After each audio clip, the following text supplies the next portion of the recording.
afternoon, everyone, and welcome to another edition of Cracking Interviews Can Be Fun. It has been a while, and I was thinking about posting something about the importance of soft skills. And although we have been discussing about soft skills many times before, but if you see right now, the campus season has begun, and many companies have come and gone. If you notice the trend, now the companies are not just satisfied with having just communication skills.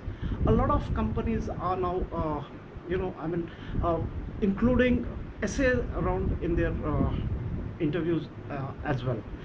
If you see TCS, it has done it already before. uh, Wipro has introduced it now, and Tech Mahindra had done it last year, and Capgemini has included it in their interview as well.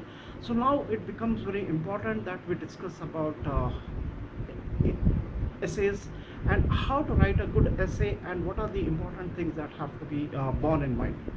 The first and the most important thing is that while we are writing essay, we should be careful about the word count. If the company gives you a word count of 300, make sure that your essay is not less than or more than.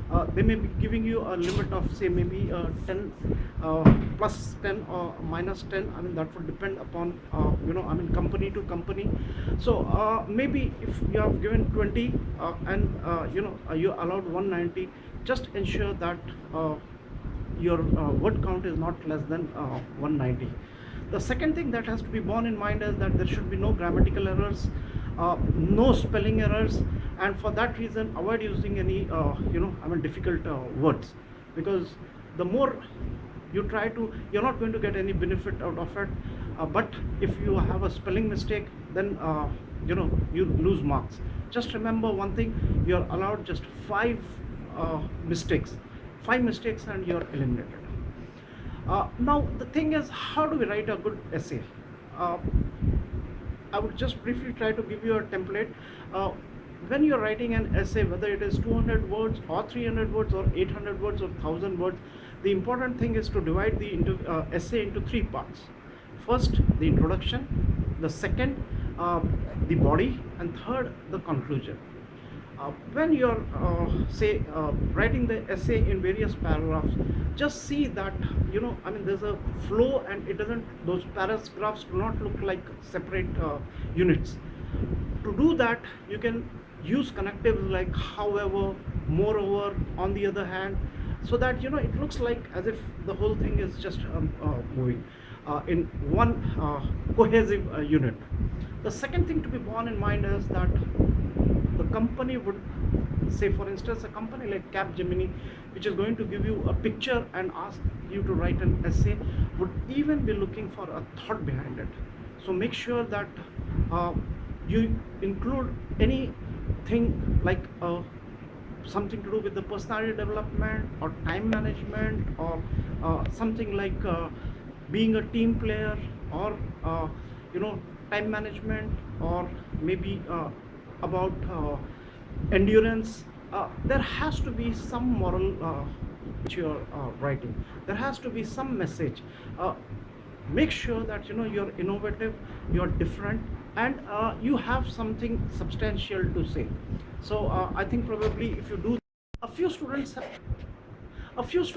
asked how should we begin the essay, how should the introduction be. Well, it's not very important about how to begin. You could use any way you like. Just see to it that you are using the introduction in a way that the reader or the interviewer is impressed with it. Now, how you do, or what is the strategy, that you will have to decide for yourself. You cannot have one single strategy, because that would depend again upon the topic of the interview, topic of the essay, and the theme of the essay. So it doesn't matter really. All you have to see is that number one, your essay should have some innovation or something different. It has to be something creative and different than the others. The second thing is there should be no grammatical errors. Third thing, there has to be no spelling errors. And finally, it has to be within the word count. So thank you very much for joining.